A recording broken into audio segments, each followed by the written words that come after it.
Assalamualaikum warahmatullahi wabarakatuh. Innal hamdalillah nahmaduhu wa nasta'inuhu wa nastaghfiruh wa na'udzu billahi min shururi anfusina wa min sayyiati a'malina. Man yahdihillahu fala mudilla lahu wa man yudlil fala hadiya lahu. Asyhadu an la ilaha illallah wahdahu la syarika lahu. وأشهد أن محمدا عبده ورسوله يا أيها الذين آمنوا اتقوا الله حق تقاته ولا تموتن إلا وأنتم مسلمون يا أيها الناس اتقوا ربكم الذي خلقكم من نفس واحدة وخلق منها زوجها وبث منهما رجالا كثيرا ونساء واتقوا الله الذي تساءلون به والأرحام إن الله كان عليكم رقيبا يا أيها الذين آمنوا اتقوا الله وقولوا قولا سديدا يصلح لكم أعمالكم ويغفر لكم ذنوبكم ومن يطع الله ورسوله فقد فاز فوزا عظيما أما بعد فإن أصدق الحديث كتاب الله وخير الهدي هدي محمد صلى الله عليه وعلى آله وسلم وشر الأمور محدثاتها وكل محدثة بدعة وكل بدعة ضلالة وكل ضلالة في النار. Ayolah ikhwah, a'azakumullah, kepada seluruh jamaah yang hadir, ikhwan dan akhwat yang mudah-mudahan dirahmati oleh Allah Ta'ala, dan kepada seluruh kaum muslimin yang mendengarkan kajian ini yang mudah-mudahan dirahmati oleh Allah Ta'ala. Alhamdulillah, kita bersyukur kepada Allah Subhanahu wa ta'ala atas segala nikmat yang Allah karuniakan kepada kita, nikmat Islam, nikmat iman, nikmat sehat, nikmat afiah, nikmat dijauhkan oleh Allah dari berbagai macam malapetaka. Ikhwan fillah, azakumullah, kita akan membahas masalah yang penting dalam Islam berkaitan dengan al-wala wal bara. Sebelum kita masuk pembahasan tentang al-wala wal bara, saya akan jelaskan tentang agama Islam ini, bahwa agama Islam merupakan agamanya para nabi dan para rasul alaihi wassalatu wassalam, dan agama Islam merupakan satu-satunya agama. Keyakinan ini harus kita yakini seyakin-yakinnya, bahwa selain Islam tidak akan diterima oleh Allah. Selain Islam, dia ditolak oleh Allah. Ketika orang berpegang kepada agama selain Islam, maka dia pasti akan merugi, dan dia pasti akan masuk neraka. Karena Allah berfirman dalam surah Ali Imran di ayat 19, Inna dina indallahil Islam, sesungguhnya agama yang hak di sisi Allah adalah agama Islam.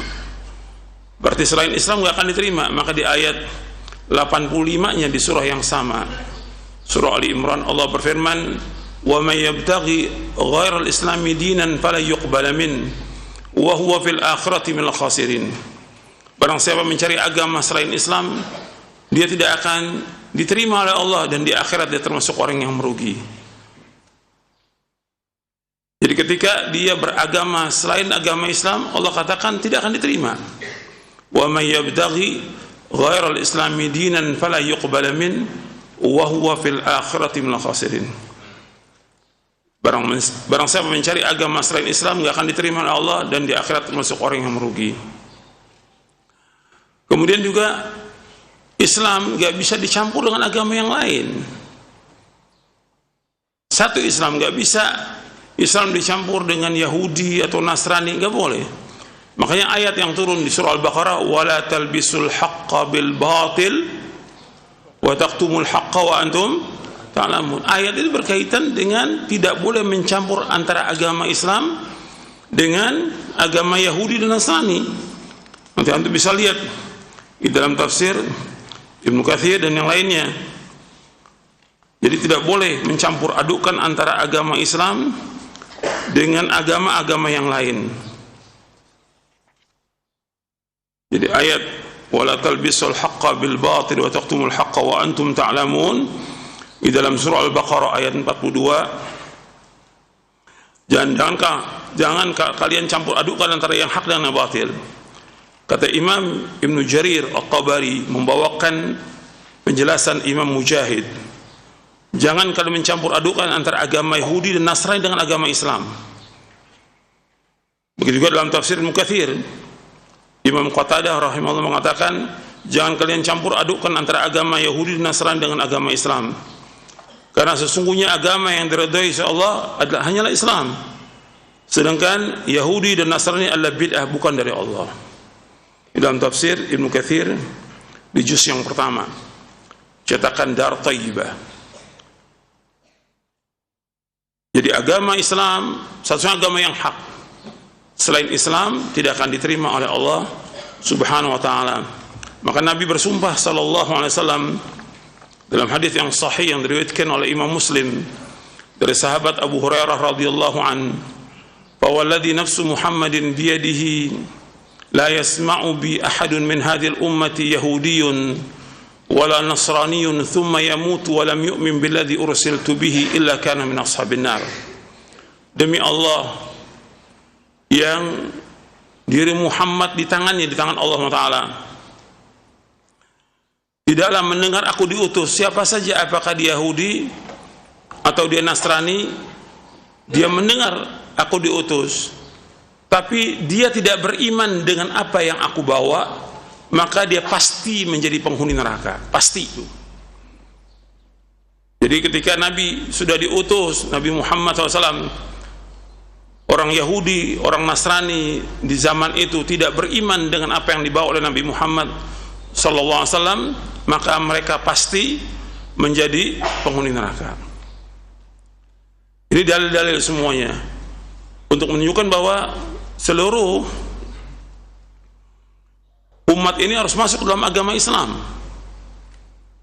Dia harus masuk ke dalam agama Islam, dan kita diperintahkan untuk mendakwakan mereka agar mereka masuk ke dalam agama Islam. Tapi tetap aja sebagai manusia yang mereka disesatkan oleh iblis, berusaha terus bagaimana supaya orang itu tidak masuk ke dalam agama Islam. Mereka berusaha siang dan malam untuk apa? Supaya orang nggak masuk ke dalam agama Islam. Orang-orang kafir aja bagaimana mencegah manusia dari jalan Allah. Innal ladzina kafaru yunfiquna amwalahum liyasuddu an sabilillah fasayunfiqunaha thumma takunu 'alaihim hasratan thumma yughlabun walladzina kafaru ila jahannam yuhsyarun. Disebutkan dalam surah Al-Anfal. Antum lihat di ayat 36, coba lihat. Sesungguhnya orang-orang kafir mereka menginfakkan harta mereka untuk mencegah manusia dari jalan Allah. Jadi orang kafir ini mengeluarkan harta sebanyak-banyaknya. Yunfiquna amwalahum liyasuddu an sabilillah, untuk mencegah manusia dari jalan Allah. Fa sayunfiqunaha, biarkan aja mereka menginfakkan harta, menghabiskan hartanya. Thumma takunu 'alaihim hasratan, dan itu akan jadi penyesalan buat mereka. Thumma yughlabun, dan mereka pasti akan dikalahkan. Kemudian Allah sebutkan lagi bahwa orang-orang kafir akan dimasukkan oleh Allah ke dalam neraka jahanam. Betul di ayat 36. Jadi Allah menyebutkannya bahwa orang kafir itu tetap berjuang untuk apa? Untuk mencegah manusia dari jalan Allah. Mencegah manusia dari jalan Allah. Innal ladzina kafaru yunfiquna amwalahum liyasuddu an sabilillah. Fa sayunfiqunaha thumma takunu 'alaihim hasratan thumma yughlabun walladzina kafaru ila jahannam yuhsyarun. Sesungguhnya orang-orang kafir menginfakkan harta mereka untuk mencegah manusia dari jalan Allah. Biarkan mereka mencegah, biarkan mereka infak, biarkan mereka habiskan hartanya. Dan ini dari zaman Nabi SAW sampai sekarang dan sampai akan datang. Mereka akan terus mengeluarkan hartanya sebanyak-banyaknya untuk mencegah manusia dari jalan Allah. Kata Allah, biarkan mereka, nanti mereka akan jadi penyesalan dan mereka pasti akan dikalahkan.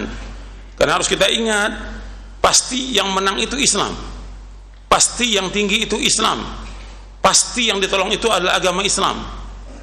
Cuma kenapa belum datang pertolongan Allah? Karena kita belum belajar agama dengan benar, dan kita belum melaksanakan agama dengan benar, dan kita belum ikhlas dalam melaksanakannya, sehingga belum ditolong. Kalau soal ditolong, pasti akan ditolong, cuma kita belum melaksanakan. Artinya dalam melaksanakan itu harus memahami, meyakini, mengamalkan, mendakwakan, dan semua dikerjakan dengan ikhlas. Bahwa Allah berjanji, in tansurullaha yansurkum wa yuthabbit aqdamakum, dalam surah Muhammad ayat 7. Jika kalian menolong agama Allah, Allah akan tolong kalian dan akan mengokohkan kalian. Menolong agama Allah dengan apa? Dengan kita belajar agama Islam yang benar, memahami dengan benar, dengan Quran wa sunnah fahmi salaf, mengamalkan dengan benar, dengan ikhlas dan ittiba, dan memperjuangkan agama ini dengan benar, baru Allah akan tolong. Kita belum berjuang, belum. Makanya kondisinya terus terpuruk umat Islam ini, seperti yang disebutkan oleh Nabi Muhammad sallallahu alaihi wasallam, sallallahu alaikum dhullan la yanzi'uhu hatta tarji'u ila dinikum.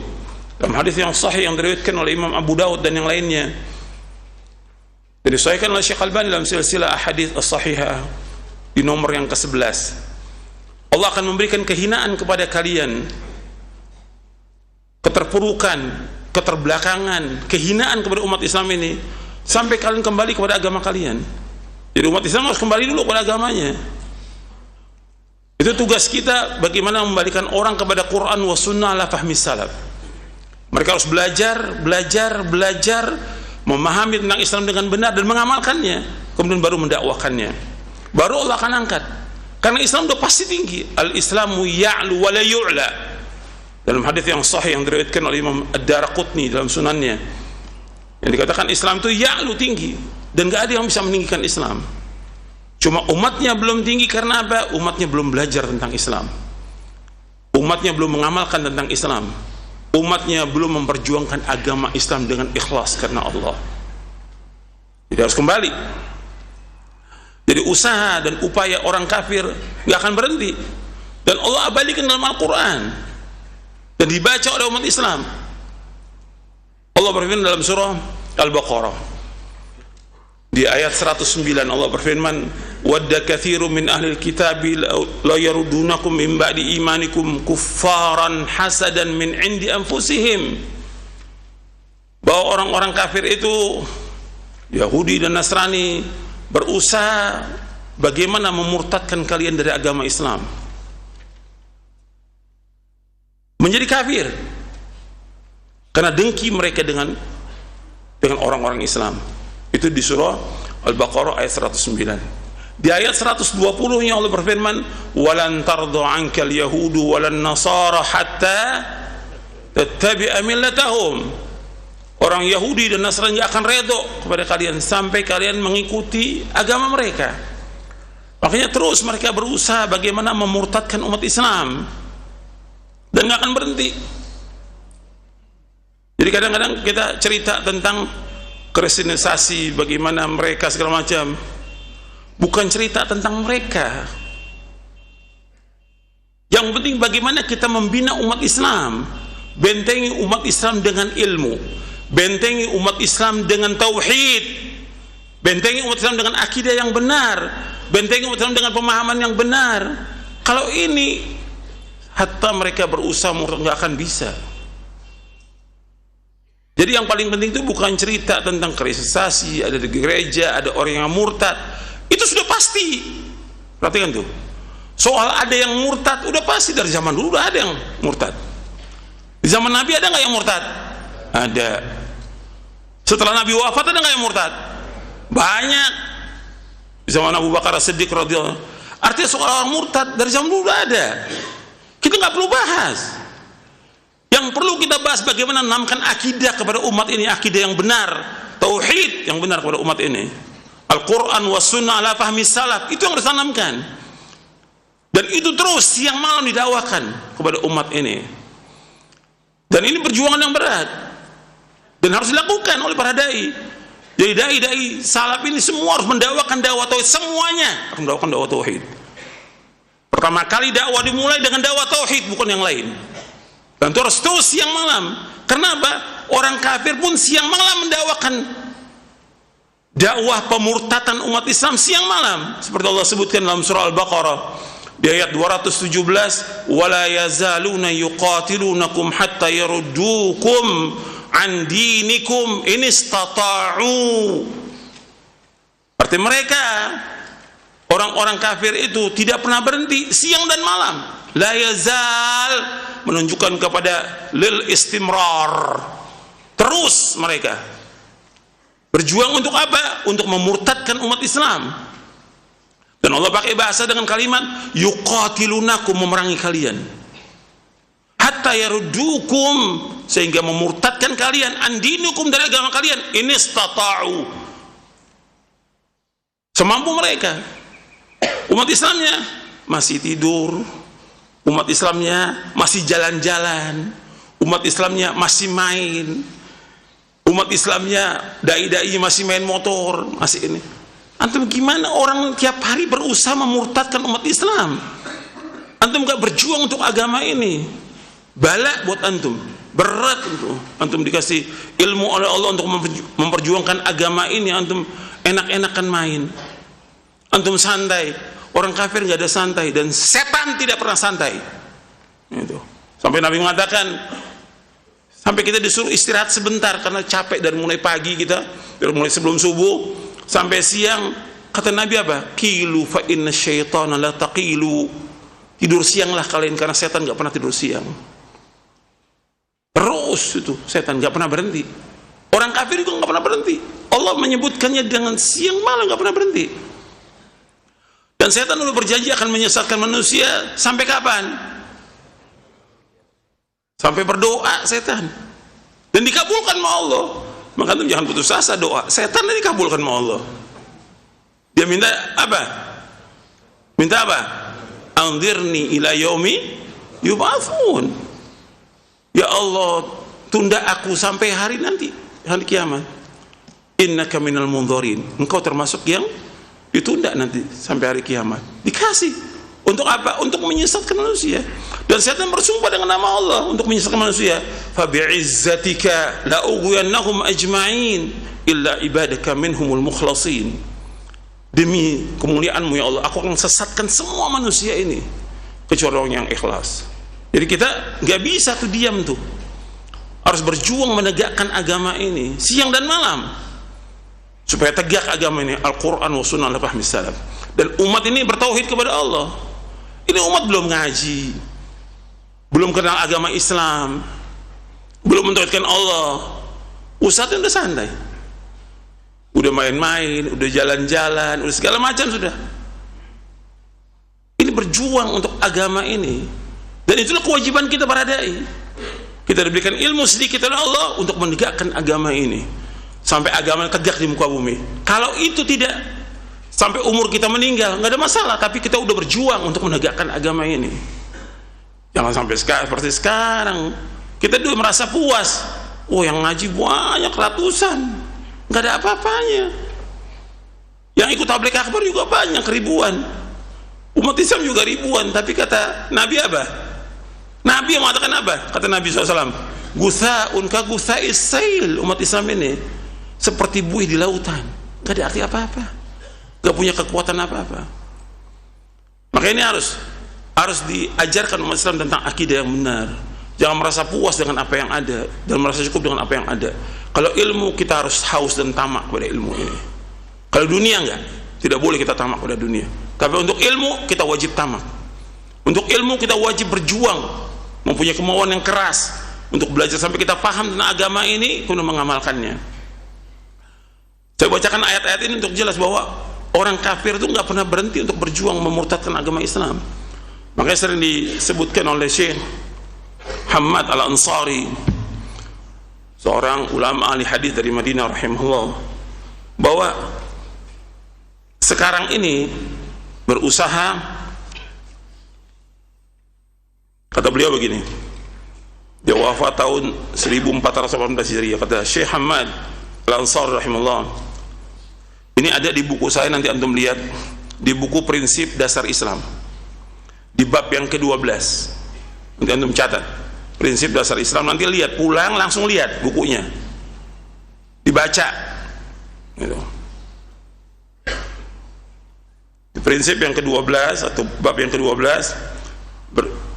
tentang Islam satu-satunya agama yang benar, kata Syekh Hamad Al-Ansari, kata beliau begini, sesungguhnya zaman ini, artinya zaman kita sekarang ini yang kalian berada di dalamnya adalah zaman yang dimintakan perlindungan kepada Allah dari kejelekannya, karena sejatinya fitnah-fitnah pada zaman ini tidak seperti fitnah-fitnah di zaman dahulu, seperti fitnah Al-Quran disebut sebagai makhluk, atau fitnah ta'wil, tahrif, ta'til terhadap sifat-sifat Allah, atau yang semacamnya dari bid'ah-bid'ah yang terjadi.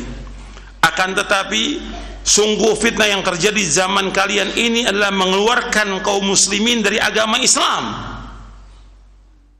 Yang sekarang dilakukan oleh mereka yaitu mengeluarkan kaum muslimin dari agama Islam, pemurtatan kaum muslimin secara total, serta meninggalkan mereka dalam keadaan tidak memiliki prinsip, tidak masuk dalam agama Islam, tidak juga ke dalam agama yang lainnya. Allahul Musta'an. Di dalam Majmu' fi Tarjamati Al-Allama Al-Muhaddits Al-Syekh Hamad bin Muhammad Al-Ansari wa siratihi wa aqwalihi wa rahalatihi, di juz yang kedua yang disusun oleh putra beliau Abdul Awwal bin Hamad Al-Ansari. Makanya usaha mereka untuk memurtadkan umat Islam dengan berbagai macam nama sudah.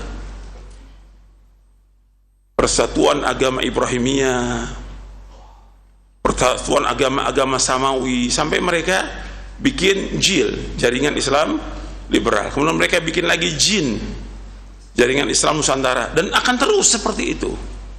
Dan mereka punya dai-dainya, orang-orang munafik yang Allah sebutkan dalam Al-Quran, dalam surah An-Nisa di ayat 89, waddu law takfuruna kama kafaru fatakununa sawa.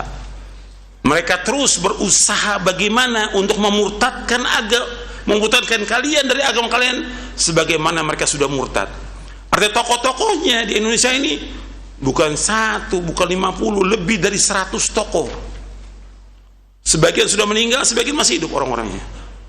Jelas tokoh-tokohnya luar biasa udah.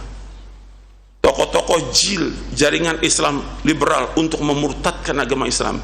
Dia berusaha bagaimana dengan cara dia nggak ada lagi akidah al-wala wal bara. Itu yang mereka tuju.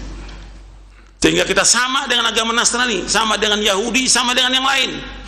Semua sama, agama Islam dengan budaya yang ada sama. Nggak ada lagi al-wala wal bara. Itu usaha mereka, dan nggak berhenti mereka berusaha siang malam. Dan mereka keluarkan duitnya bukan sedikit, triliun uang yang mereka keluarkan. Dan itu kan orang-orang itu juga, orang-orang munafik ini kan harus digaji. Mana mau mereka digaji 50 juta, nggak mau. Berusaha terus bagaimana memurtadkan umat Islam. Ketika mereka bikin nama JIL, apa nggak keluar duit? Keluar duit itu. Ketika mereka bikin nama JIN, apa nggak keluar duit? Dan mereka tulis buku-buku tentang itu, nggak pernah berhenti. Mereka nggak akan berhenti. Dan terus, sebagaimana iblis nggak akan berhenti, mereka juga nggak akan berhenti. Dan kita harus jelaskan kepada umat Islam supaya umat Islam sadar. Yang paling pokok mereka mengetahui tentang agamanya. Yang pokok, yang paling penting, seperti sabda Nabi, hatta tarji'u ila dirikum, sampai kalian kembali kepada agama kalian. Jadi yang dikenalkan kepada umat ini agama Islam yang benar, yang dasarnya Quran wa sunnah ala fahmi salaf, yang pokoknya apa? Tauhid kepada Allah. Itu harus tegakkan. Kalau ini sudah kita usahakan demikian, nggak akan bisa mereka memurtadkan umat Islam. Jadi yang ada itu dimurtadkan karena mereka nggak pernah dibina sama sekali, nggak pernah ada yang didik. Yang tanggung jawab siapa? Para dai-nya. Ketika terjadi permurtatan di mana-mana di seluruh Indonesia ini, yang paling besar terakhir yang terjadi gempa, pemurtatan besar di Cianjur, di Sukabumi, di mana-mana itu besar pemurtatannya. Tanggung jawab siapa ini? Para dai-nya. Kenapa sampai terjadi demikian pemurtatan umat Islam? Sehingga Allah turunkan cobaan, ujian, azab, agar mereka paham ini apa yang terjadi dan apa yang harus kita lakukan. Yang paling penting yang dilakukan, apa yang lakukan? Dakwah tauhid, bukan ngumpulin duit. Dakwah apa? Dakwah tauhid, bukan ngumpulin duit. Ini yang paling penting. Ini yang paling asas. Itu yang paling penting. Sekarang enggak. Dia ngasih nasi bungkus, ngasih ceramah. Ya gimana orang mau paham tentang agama? Antum wajib membina mereka siang dan malam. Sampai antum mati di situ nggak apa-apa. Tapi berjuang untuk menegakkan agama ini. Jadi ini banyak hal yang perlu diperbaiki dalam dakwah. Makanya kita harus tahu tentang akidah al-wala wal bara. Dan dari kalimat yang kita ucapkan asyhadu an la ilaha illallah wa asyhadu anna muhammadar rasulullah, itu juga di situ ada akidah al-wala wal bara. Kan ketika orang berbicara tentang la ilaha illallah, la ma'budu bihaqqin illallah, rukunnya ada berapa? Rukun la ilaha illallah ada berapa? Dua. Yang pertama nafi, yang kedua itsbat. Dari nafi aja itu sudah jelas tuh, menafikan semuanya. Kita harus barok dengan semuanya, yaitu la ilaha illallah. La ilaha artinya nafian jami'a ma yu'badu min dunillah, menafikan semua yang disembah selain Allah.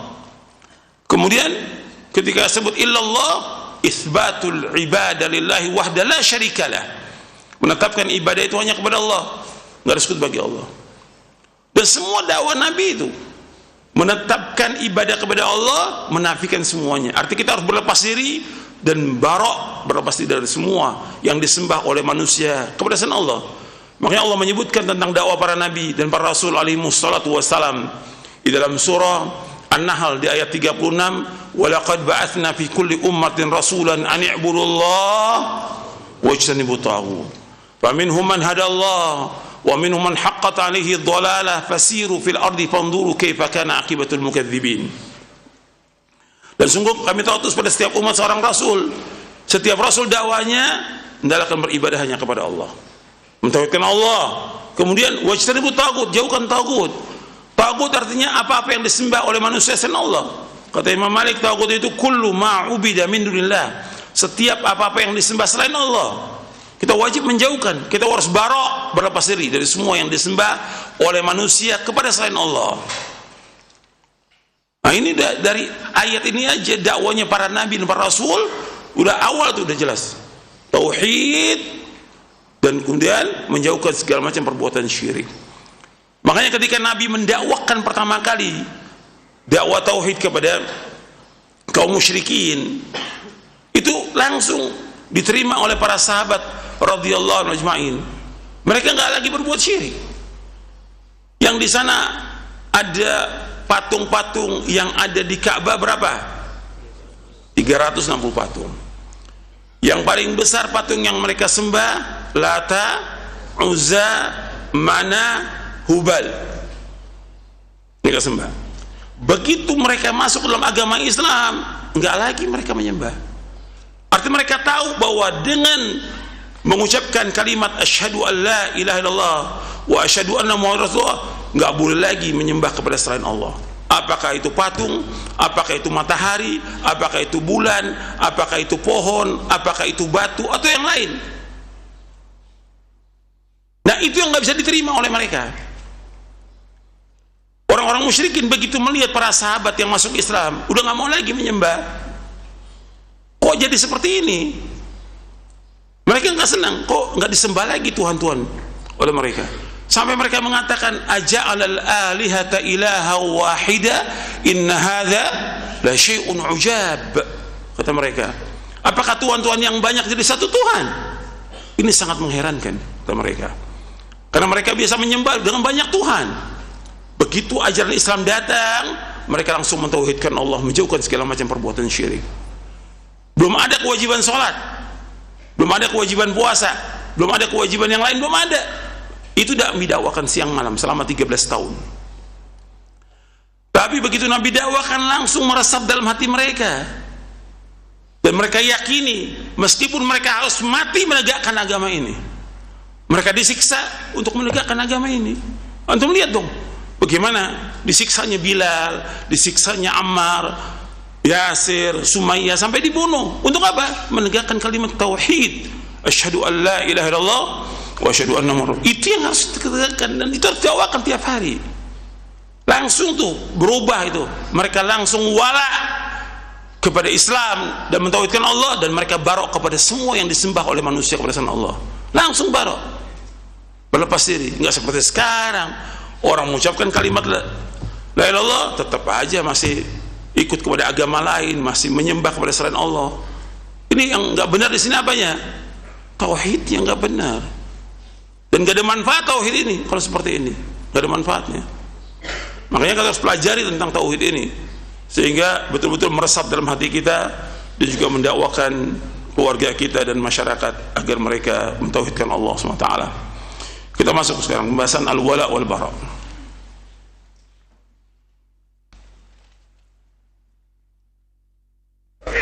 Salah satu dari prinsip akidah Ahlussunnah wal Jamaah,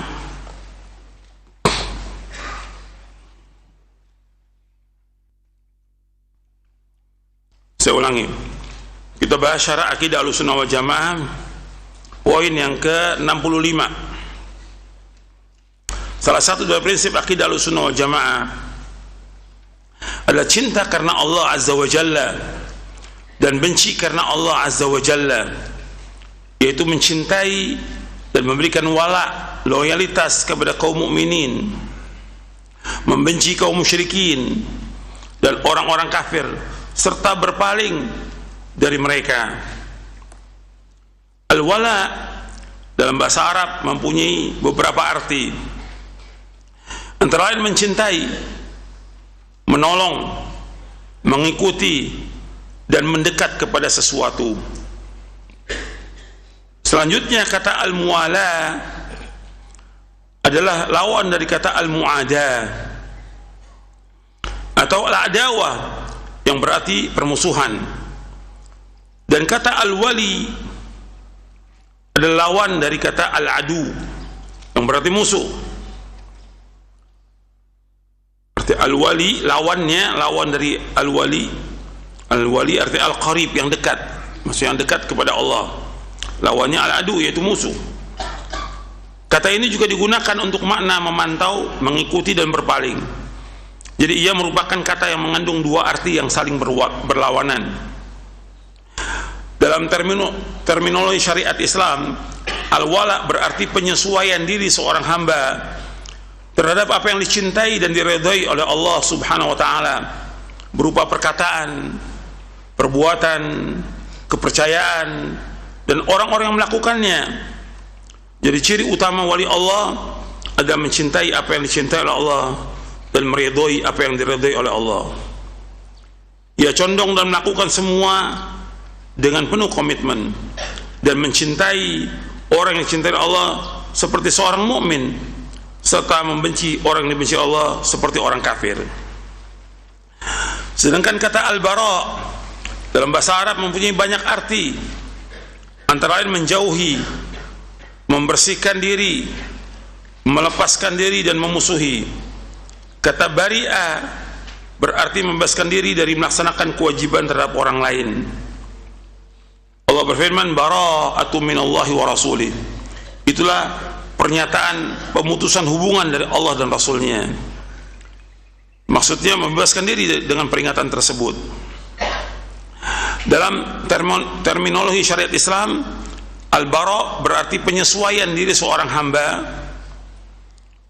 terhadap apa yang dibenci, dimurkai Allah Subhanahu wa taala, berupa perkataan, perbuatan, keyakinan, dan kepercayaan serta orang. Jadi ciri utama al-bara adalah membenci apa yang dibenci oleh Allah SWT, secara terus-menerus dan penuh komitmen. Jadi makna cakupan, makna al-wala adalah apa yang dicintai Allah, sedangkan makna cakupan al-bara adalah apa yang dibenci oleh Allah.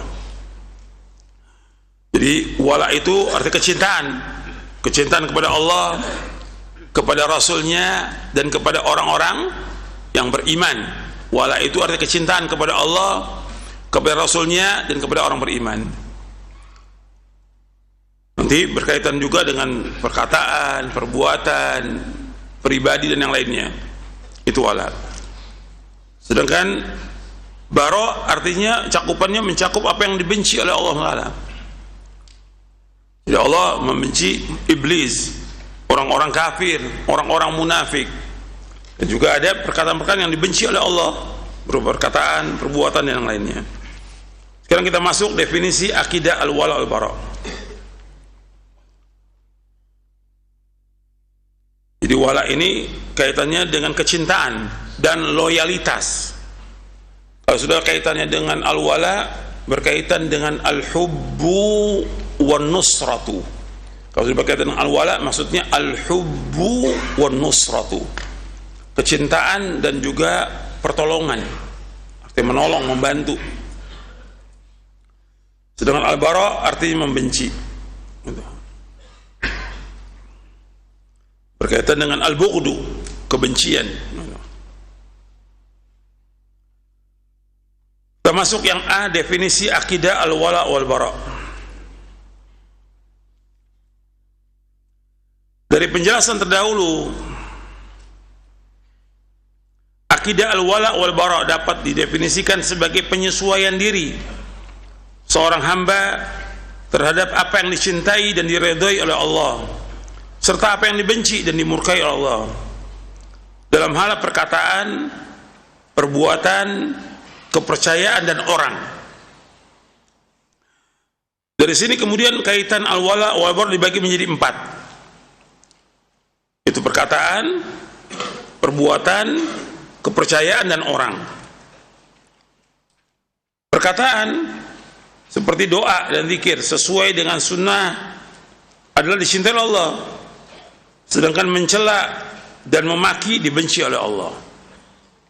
Kalau bentuknya perkataan, doa, Allah menyenangi orang berdoa. Zikir, Allah menyenangi orang yang berzikir. Sedangkan kalau dia mencela, mencaci maki, yang berkaitan perkataan, ini sekedar contoh aja, ini banyak. Berkaitan perkataan, ya ratusan bahkan ribuan yang disenangi oleh Allah. Berkaitan dengan perkataan, perkataan yang dibenci oleh Allah juga banyak. Ya, bukan hanya ini, contoh aja. Mencela, mencaci maki, menggibah, memfitnah, dan yang lainnya. Berdusta, itu semua yang dibenci oleh Allah SWT. Yang kedua, yang berkaitan dengan perbuatan. Perbuatan sholat, puasa, zakat, sedekah, dan melaksanakan kebajikan, mengerjakan sunnah-sunnah Nabi SAW dicintai oleh Allah.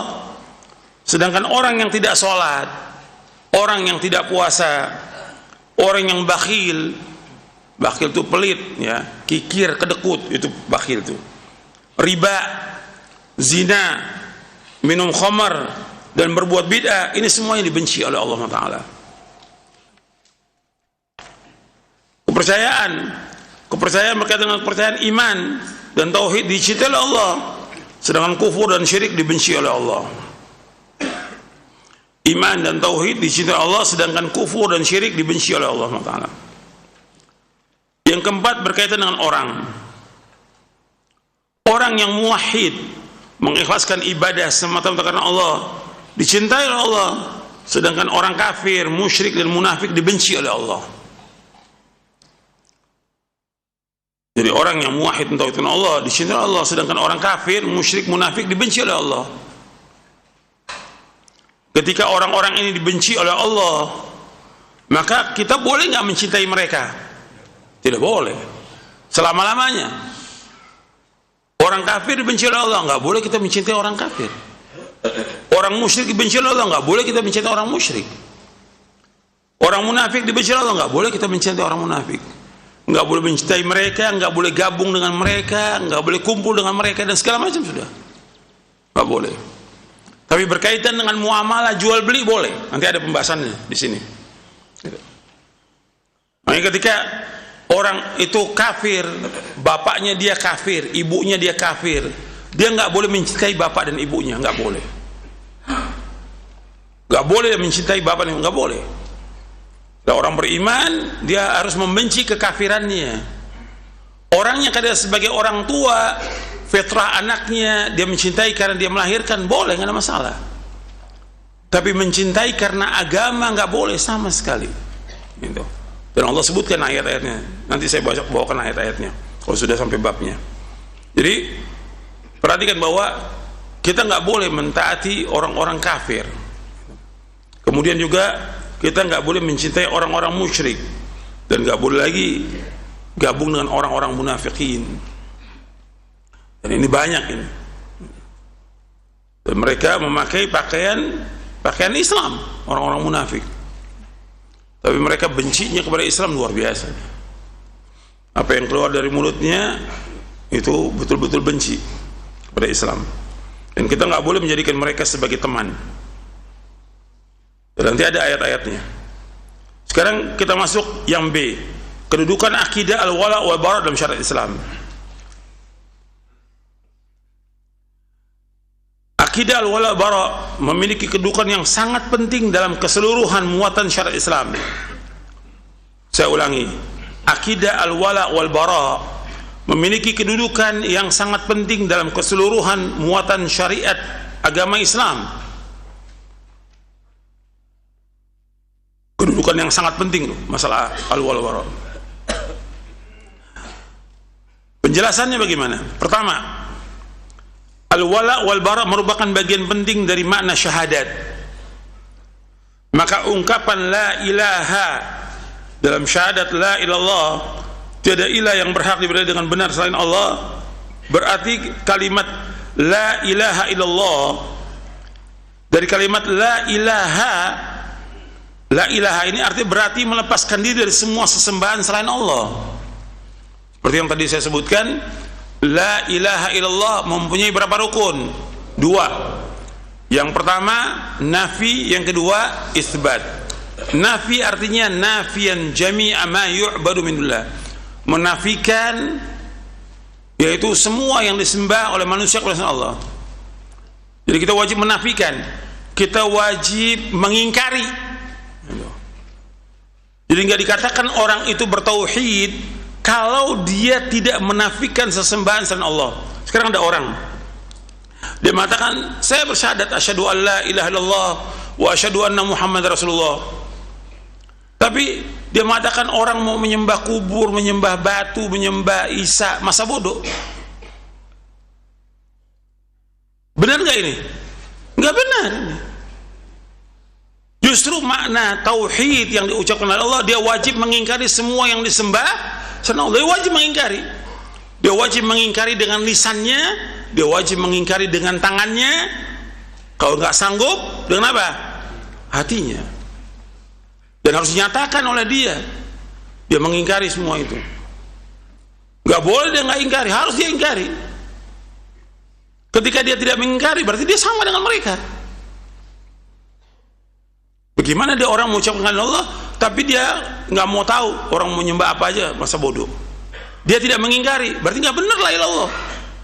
Sedangkan kalimat Allah yang dia ucapkan la ilaha illallah, rukun yang pertama saja dia wajib menafikan, mengingkari semua yang disembah selain Allah. Kemudian baru yang kedua, isbatul ibadah lillahi, menetapkan ibadah hanya kepada Allah.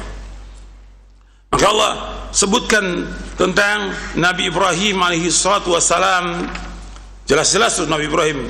Antum lihat tentang konsekuensi akidah al-wala wal bara. Ayatnya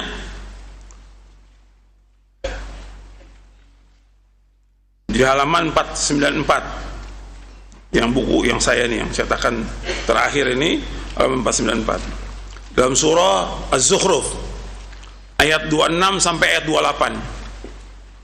Surah Az-Zukhruf surah 43 ayat 26 sampai 28. Wa idh qala Ibrahimu li abihi wa qaumihi innani bara'u mimma ta'budun ila alladzi fatarani fa innahu sayahdin wa ja'alaha kalimatan baqiyatan fi 'aqibihi la'allahum yarji'un. Ingatlah tatkala Ibrahim berkata kepada bapaknya dan kaumnya, sesungguhnya aku berlepas diri. Jadi awal dakwah itu udah berlepas diri dari apa yang mereka sembah. Illal ladzi fatarani, kecuali zat yang telah menciptakan aku, yaitu Allah. Fa innahu sayahdin, dan Allah akan menunjuki aku. Wa ja'alaha kalimatan baqiyatan fi 'aqibihi la'allahum yarji'un. Allah jadikan kalimat ini, kalimat Allah, ada kalimat yang kekal untuk anak keturunannya sampai mereka kembali kepada kalimat ini. Wa ja'ala kalimat baqiyatan fi 'aqibihi la'allahum yarji'un, agar mereka kembali kepada kalimat ini, kalimat Allah. Jadi pernyataan Ibrahim setelah Ibrahim mendakwakan bapaknya, mendakwakan kaumnya dengan lemah lembut, didakwakan. Allah balikan dalam Al-Quran, itu bisa lihat nanti bagaimana dakwahnya Ibrahim dalam surah Maryam, dan juga dalam surah yang lain bagaimana Ibrahim mendakwakan bapaknya, terus didakwakan, tapi kemudian tidak terima. Maka setelah itu Nabi Ibrahim berlepas diri dari mereka. Jadi harus ada barok dengan kalimat la ilallah yang dia ucapkan. Dia harus barok, berlepas diri dari semua yang disembah oleh manusia kepada selain Allah. Tidak boleh membenarkan, nggak boleh. Sekarang bapak ibunya umpamanya dia Kristen, anaknya Islam, dia wajib mengingkari apa yang dilakukan oleh bapak dan ibunya. Bapaknya ke gereja, nggak boleh dia ngantar ke gereja, tidak boleh. Orang mau berbuat syirik kepada Allah, nggak boleh. Dia harus barok. Atau bapaknya nyembah kubur, nggak boleh diantar. Dia wajib mengingkari. Itu kewajiban dia. Jadi ketika dia mentauhidkan Allah, dia wajib mengingkari semua yang ada di dirinya dan keluarganya, sekitar dia, bahwa satu yang disembah Allah dan semua yang dilakukan mereka semua ini, yang mereka menyembah kepada Allah, semuanya adalah batil. Karena satu yang hak hanya Allah, selain Allah semuanya batil. Dzalika bi anna Allah wal haqq wa anna ma yad'una min dunihi al batil wa anna Allah wal aliyyul kabir. Yang demikian hanya satu yang hak, yaitu Allah. Dan apa yang mereka berdoa, mereka beribadah kepada Allah, semuanya batil. Dan Allah Maha Tinggi dan Allah Maha Besar. Allah sebutkan dua ayat dalam surah Al-Hajj dan juga dalam surah Luqman. Kemudian kita masuk di sini bahwa al-wala wal bara merupakan bagian penting dari makna syahadat. Perhatikan tuh. Maka ungkapan la ilaha illallah, di dalam kalimat Allah ada dua rukun. Yang pertama nafi, yang kedua itsbat. Kalimat nafi la ilaha berarti kita wajib melepaskan diri dari semua sesembahan selain Allah. Wajib itu. Kita wajib mengingkari. Enggak boleh membenarkan. Enggak boleh. Allah berfirman, "Wa laqad ba'atsna fi kulli ummatin rasulan an i'budullaha wajtanibut taghut." Dan sungguh kami telah utus pada setiap umat seorang rasul. Setiap rasul dakwanya adalah akan beribadah hanya kepada Allah saja dan jauhkan taghut. Ada taghut itu apa? Semua yang disembah selain Allah itu taghut. Apa aja yang disembah selain Allah. Dan kita wajib mengingkari. Tidak boleh kita membenarkan. Dan semua yang disembah oleh manusia selain Allah dibuat nama-nama oleh mereka. Namanya macam-macam. Apakah itu tawassul, namanya ini budaya, apalagi namanya banyak dah. Puluhan nama mereka bikin. Supaya orang menganggap satu hal yang biasa. Kalau syirik ya syirik gitu. Atau dinamakan dengan budaya atau apa aja lah sudah.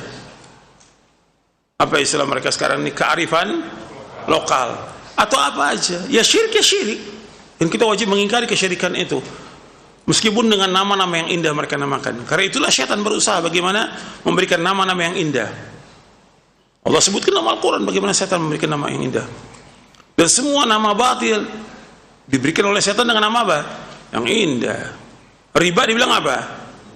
Bunga. Belum lagi banyak, udah ratusan udah kalau kita. Itulah setan memberikan nama-nama yang indah. Dan kita terpengaruh tuh dengan seperti itu. Akhirnya kita membenarkan. Gak boleh kita membenarkan. Yang syirik wajib kita tolak. Yang syirik wajib kita ingkari.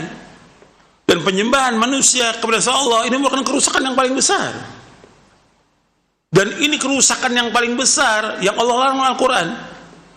Dan orang-orang munafik dilarang oleh Allah untuk berbuat kerusakan. Mereka katakan, mereka berbuat apa? Wa idza qila lahum la tufsidu fil ardi qalu innama nahnu muslihun. Kalau dikatakan jangan berbuat kerusakan di muka bumi, mereka berbuat islah. Kerusakan yang mereka lakukan apa? Yaitu berbuat maksiat kepada Allah. Maksiat yang paling besar apa? Syirik. Perhatikan tuh. Dan tafsir-tafsir ayat menjelaskan yang dimaksud berbuat kerusakan artinya berbuat maksiat. Maksiat yang paling besar apa? Syirik. Makanya ini kita perhatikan, kalau tauhid kita benar, maka kita akan mengingkari semua yang disembah oleh manusia kepada selain Allah. Tidak membenarkan, nggak boleh membenarkan. Kalau sudah kesyirikan yang nggak boleh kita benarkan, ya termasuk juga kita nggak boleh membenarkan perbuatan dia dan segala macam. Nggak bisa bergabung kita. Nanti ada ayat-ayatnya tentang nggak boleh kita bergabung dengan mereka. Kadang-kadang udah nggak boleh bergabung, mana dia foto sama musyrik. Gitu. Nah, gimana? Ini kan dakwah batil ini, dakwah yang sesat dan menyesatkan. Gitu. Ini bukan dai salaf yang seperti ini, yang udah menyimpang dari dakwah salaf. Yang kedua, al-wala wal bara merupakan bagian dari ikatan iman yang paling kuat. Rasulullah SAW bersabda, "Awthaqu urul iman al-muwalatu fillahi wal mu'adatu fillahi wal hubbu fillahi wal bughdu fillahi." Ikatan iman yang paling kuat adalah loyalitas yang kuat karena Allah, dan permusuhan karena Allah, mencintai karena Allah dan membenci karena Allah. Kata Nabi SAW, ya Rasulullah SAW bersabda, "Awthaqu urul iman al-muwalatu fillah wal mu'adatu fillah wal hubbu fillah wal bughdu fillah." Ikatan iman yang paling kuatlah loyalitas yang kuat karena Allah dan permusuhan karena Allah, mencintai karena Allah dan membenci karena Allah. Hadis ini hasan, diriwayatkan oleh Imam At-Tabrani dalam Mu'jamul Kabir dari sahabat Ibnu Abbas radhiyallahu anhuma, dan dihasankan oleh Syekh Al-Albani dalam silsilah hadis as-sahihah. Jadi ikatan iman paling kuat, kita loyal, artinya mencintai karena Allah. Kita mencintai seseorang itu karena Allah, dan kita membenci, memusuhi karena Allah. Perhatikan tuh. Jadi ini ikatan iman yang paling kuat. Kita loyal kepada orang itu karena Allah, karena dia melaksanakan ibadah kepada Allah, dia mentauhidkan Allah, karena dia mendakwakan tauhid, kita loyal dan cinta kepada orang itu. Dan kita membenci karena dia berbuat syirik kepada Allah, berbuat kekufuran, berbuat bid'ah, maksiat. Kita membenci dia karena Allah. Jadi semua lakukan itu karena Allah. Yang ketiga, al-wala wal bara adalah faktor utama yang menyebabkan hati dapat merasakan manisnya iman. Nabi SAW ketika menyebutkan 3 hal, jika terdapat pada seorang maka ia akan merasakan manisnya iman. Di antaranya, wa ayyuhibbal mar'a la yuhibbuhu illa lillah, yaitu ia mencintai seorang, dia mencintainya karena Allah. Dia akan dapat merasakan lezatnya iman, manisnya iman ketika dia mencintai seseorang itu karena Allah, karena orang itu taat kepada Allah, karena orang itu mentauhidkan Allah, karena orang itu dia belajar karena Allah, dan yang lainnya. Kita mencintai orang itu karena Allah, bukan karena dunia, bukan. Sebab nanti disebutkan oleh dalam beberapa asar para sahabat itu bahwa orang sekarang ini di zamannya Ibnu Abbas dan sesudahnya, orang mencintai bukan karena Allah lagi, mencintai karena apa? Dunia. Karena dia punya duit, karena dia orang kaya, karena mobilnya bagus, ya cinta. Kalau orang miskin, karena dia miskin, nggak dicintai oleh dia. Padahal dia taat kepada Allah. Ini udah nggak benar ini. Al-wala wal bara'nya nggak benar ini. Dan sekarang banyak begitu. Termasuk para dai. Gitu. Walanya kepada siapa? Orang kaya. Allah musta'an. Wa alaihi tukrun wa la haula wa la quwwata illa billah. Yang keempat, pahala yang besar, pahala yang sangat besar bagi orang yang mencintai karena Allah. Rasulullah SAW bersabda ketika menyebutkan tentang 7 golongan yang akan dilindungi Allah pada hari kiamat, sab'atun yudhilluhumullahu fi dhillihi yauma la dhilla illa dhilluh. Nabi menyebutkan di antaranya wa rajulani tahabba fillah ijtama'a alaihi wa tafarraqa alaihi. Ada 7 golongan yang dinaungi oleh Allah pada hari kiamat. Dalam naungannya di hari kiamat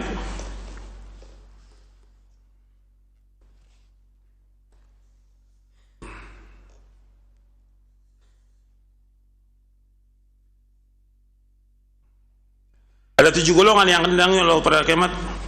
Dalam naungannya di hari yang tidak ada naungan kecuali naungan Allah. 2 orang yang mencintai karena Allah, keduanya berkumpul karena Allah dan berpisah karena Allah. Ini kalau nggak salah sudah pernah kita bahas ini tentang masalah, nanti kita ulangi lagi deh. Artinya tentang orang-orang yang dilindungi oleh Allah pada hari kiamat nanti.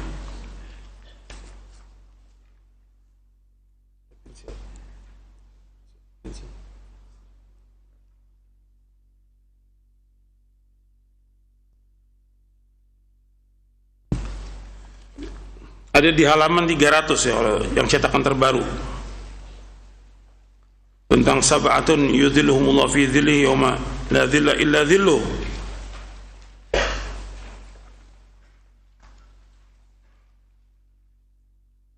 Ketika membahas poin yang ke-32, saya sebutkan itu lengkap di situ.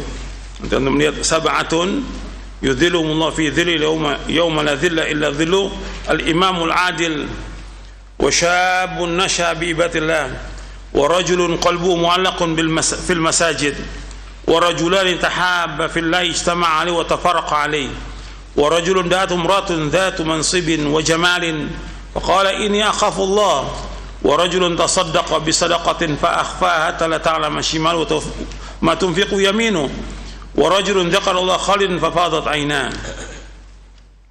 Ada 7 golongan yang dinaungi oleh Allah dalam naungannya pada hari kiamat, yang tidak naungan kecuali naungan Allah. Yaitu yang pertama imamun adil, pemimpin yang adil. Yang kedua seorang pemuda yang tumbuh dan beribadah kepada Allah. Yang ketiga seorang yang hatinya selalu terpaut dengan masjid. Yang keempat 2 orang yang saling mencintai di jalan Allah, keduanya berkumpul karena Allah dan berpisah karena Allah. Yang kelima, seorang laki-laki yang diajak berzina oleh seorang wanita yang mempunyai kedudukan lagi cantik, lalu ia berkata, sungguhnya aku takut kepada Allah. Yang keenam, seorang yang sedekah dengan satu sedekah, lalu ia menyembunyikannya hingga tangan kirinya tidak tahu apa yang diinfakkan oleh tangan kanannya. Dan yang ketujuh, seorang yang berzikir kepada Allah dalam keadaan sepi, lalu ia meneteskan air matanya. Hadis ini sahih riwayat Bukhari dan Muslim.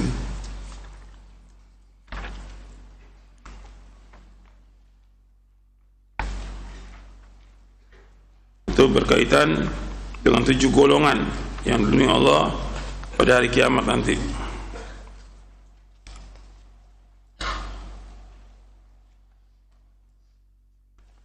Kemudian saya lanjutkan tentang hukum akidah al-wala wal bara. Hukum akidah al-wala wal bara dalam syariat Islam adalah wajib, bahkan merupakan salah satu konsekuensi dari syahadat asyhadu an la ilaha illallah wa asyhadu anna Muhammadar Rasulullah. Ini hukumnya wajib. Tentang wajibnya Allah berfirman di dalam surah Ali Imran, surah yang ketiga ayat 28, la yattakhidul mu'minuna al-kafirina awliya'a min dunil mu'minin Wa may yaf'al dzalika falaysa minallahi fi syai'in illa an tattaqu minhum tuqa. Janganlah orang-orang mukmin menjadikan orang-orang kafir sebagai pemimpin, melainkan hanya orang-orang mukmin yang boleh jadi pemimpin. Barang siapa yang berbuat demikian, dia tidak akan memperoleh apapun pertolongan dari Allah kecuali karena siasat menjaga diri dari sesuatu yang kamu takuti dari mereka. Kemudian Allah berfirman dalam surah Al-Maidah ayat 51, Ya ayyuhalladzina amanu la tattakhidul yahuda wan nasara awliya ba'duhum awliya'u ba'd wa may yatawallahum minkum fa innahu minhum innallaha la yahdil qaumadh dhalimin. Wahai orang beriman, janganlah kamu menjadikan orang Yahudi dan Nasrani sebagai teman setia kamu.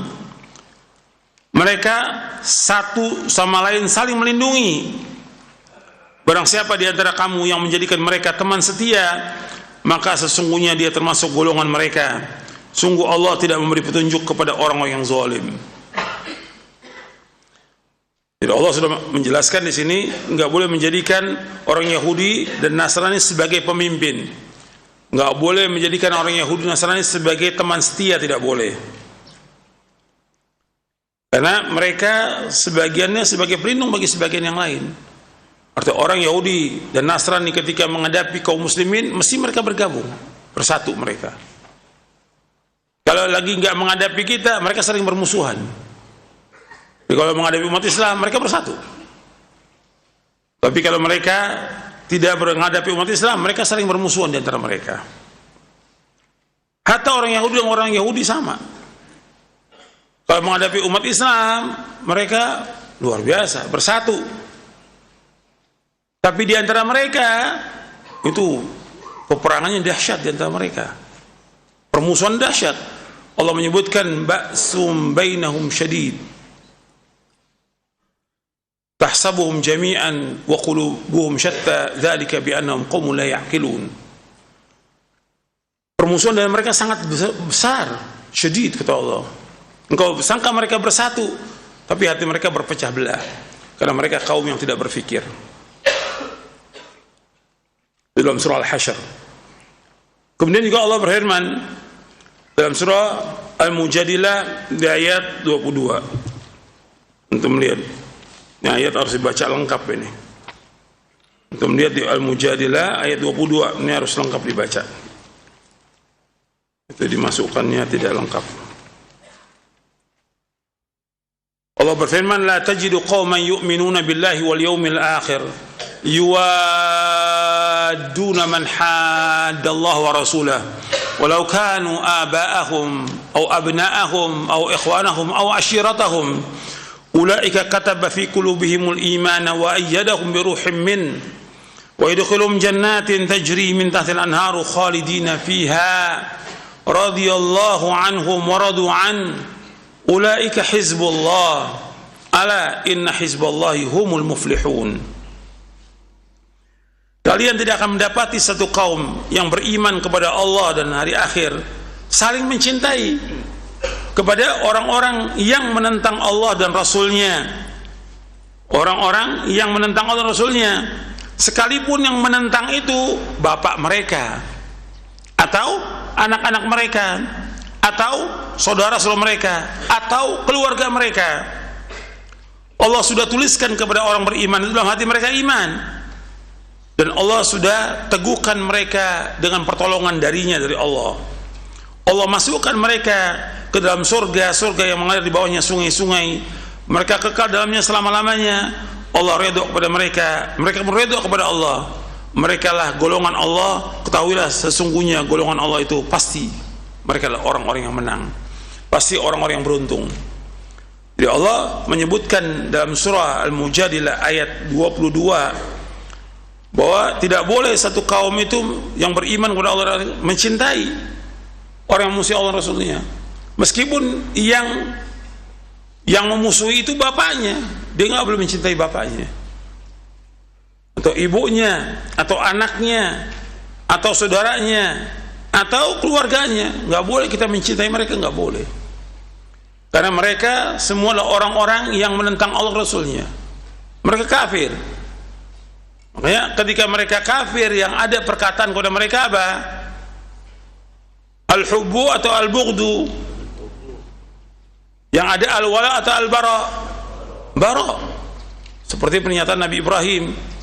Wa idh qala Ibrahimu li abihi wa qaumihi innani bara'um mimma ta'budun ila alladhi fatarni fa innahu sayahdin wa ja'alaha kalimatan baqiyatan fi 'aqibihi la'allahum yarji'un. Artinya enggak boleh kita mencintai mereka, enggak boleh. Ini nas Al-Qur'an ini. Nas Al-Qur'an. Enggak bisa mencintai orang kafir, enggak boleh dalam Al-Qur'an, enggak boleh mencintai orang kafir. Makanya mendoakan mereka pun enggak boleh. Kecuali mendoakan agar mereka dapat hidayah. Tapi doa bagi orang tua kafir nggak boleh kita mendoakan agar mereka diampuni dosanya, tidak boleh. Tapi mendoakan mereka ketika mereka masih hidup agar Allah memberikan hidayah, boleh. Makanya ketika Abu Hurairah masuk Islam di tahun keberapa Abu Hurairah masuk Islam? Tahun keberapa? Jangan bengang-bengong. Ustadz nih, tahun berapa? Allahumma sholli wa sallim wa barik. Tahun ke-7 Hijriah masuk Islam. Setelah itu, setelah masuk Islam, Abu Hurairah mendakwakan ibunya supaya masuk Islam, tapi dicela, dicaci, dimaki, Nabi dicaci maki. Datang Abu Hurairah, ya Rasulullah, tolong doakan ibu saya. Maka Nabi berdoa, ya Allah Mas, tunjuki ibunya Abu Hurairah pulang masuk Islam. Jadi mendoakan supaya dia masuk Islam boleh, masuk Islam. Kemudian juga ketika Ali melaporkan tentang kaum Daus yang ada di Yaman supaya mereka masuk Islam, maka Nabi mendoakan Allah mahdi Dausan, Allah mahdi Dausan, ya Allah tunjukilah kaum Daus sampai masuk Islam mereka semuanya.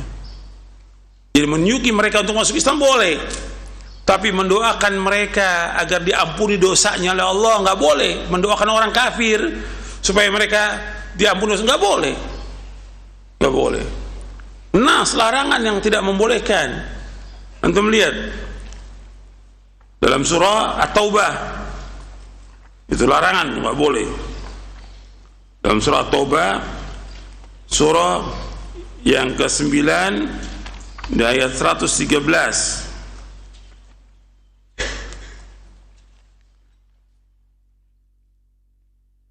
Ini larangan Allah kepada Nabi Muhammad SAW dan orang beriman. Maka lin nabi walladzina amanu ayastaghfiru lil musyrikin walau kanu uli qurba min ba'di ma tabayyana lahum annahum ashabul jahim. Tidak patut bagi Nabi dan orang beriman untuk memohonkan ampun. Untuk siapa? Kaum musyrikin,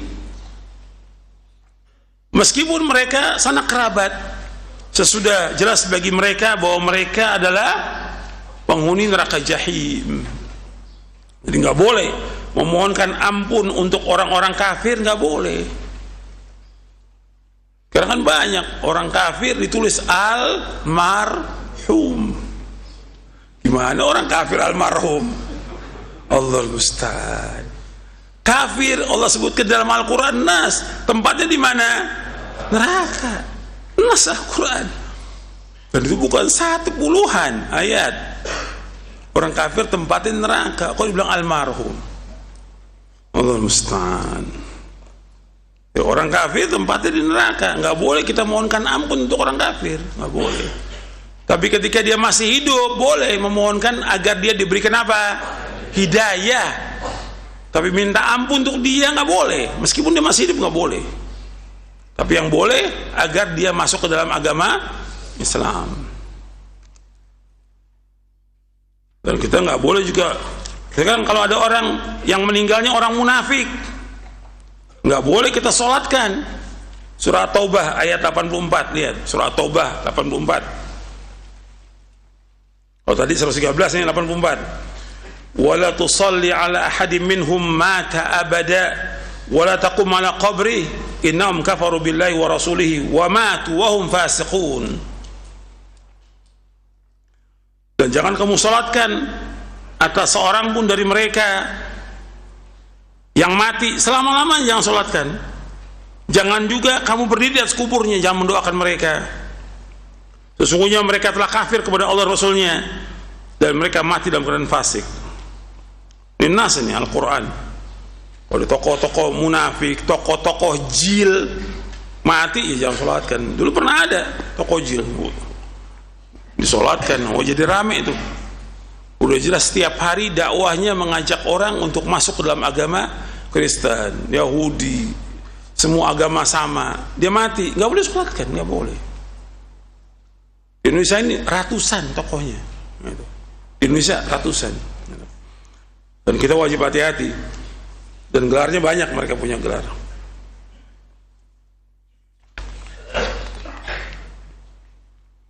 Saya pikir cukup sampai di sini kajiannya. Mudah-mudahan bermanfaat. Wassallallahu Nabi Muhammadin sallallahu alaihi wasallam. Subhanakallah wa bihamdik, asyhadu an la ilaha illa anta astaghfiruka wa atubu ilaik. Assalamualaikum warahmatullahi wabarakatuh.